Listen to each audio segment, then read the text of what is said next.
Now to an update on a story we have been following. Today, Governor Ron DeSantis voiced his opposition to a bill that the legislature overwhelmingly approved to repeal the so-called free kill law. And this is a law that's been on the books here in Florida for 35 years. Today marks 1 year since an 8-year-old boy disappeared in Wayne County, Georgia. He was found dead in a construction pit hours later.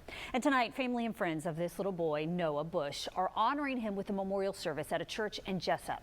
And that's where we find our Riley Phillip. And Riley, I know you had a chance to speak with Noah's mother.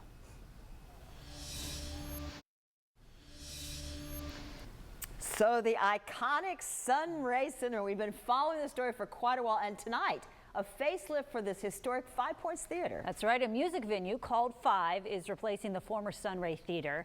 Our Zach Wilcox is getting a sneak peek. He joins us live outside that venue. Zach? A Jacksonville teenager will spend more than 2 decades in prison for shooting a child. Caden Tootin pleaded guilty to attempted first-degree murder and never went to trial. Today, the 16-year-old was sentenced to 25 years in prison after a 9-year-old girl was shot in the throat. She survived.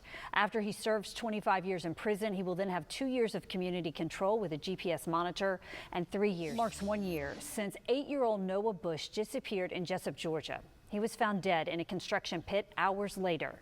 2 boys, a 10-year-old and an 11-year-old, were charged in connection to his death. Both were sentenced to 2 years in a juvenile detention facility. Noah's family is holding a memorial service for him tonight at the Unity Church of God in Jessup. We do have a crew there, and we'll have more tonight on First Coast News at 11. Tragedy. Florida is now the second state in the nation to ban fluoride from its water system. Voiced his opposition to a bill that the legislature overwhelmingly approved to repeal the so-called free kill law. Now, that's a law that's been on the books here in Florida for 35 years. It carves out a... We have an update now on when Jacksonville Fire and Rescue Chief Keith Powers will retire. He's selected through a process spanning over the next 6 weeks. Coming up, a land swap proposal that could change the future of conservation land in St. Johns County. What could happen if the deal goes through? A controversial land swap proposal in St. Johns County is sparking backlash, and it's sparking concern about the future of protected land.